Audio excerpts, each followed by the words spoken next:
Елин връх. Име произход.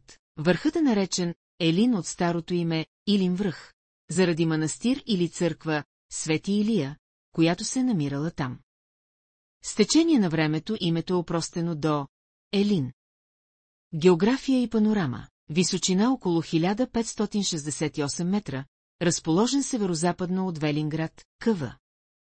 Каменица, с денивелация цели 1000 метра спрямо града. Пешеходен маршрут около 3 часа по екопътеката с изходна точка близо до последната спирка на квартала.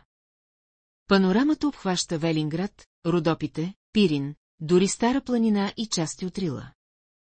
Археология и история. В подножието и билото на върха има останки от тракийски и ранновизантийски крепости, част от фортификациите, свързани с император Юстиниан, 6 век. И по-късно Първото българско царство.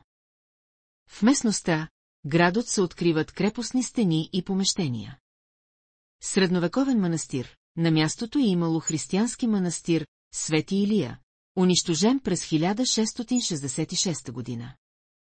При ислямизацията в Чепинския край, хората въпреки това продължават да се събират и почитат това свято място.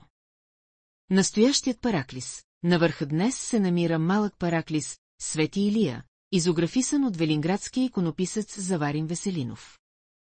Околността предлага беседки, чешми с чиста планинска вода, предпочитано място за летни пикници.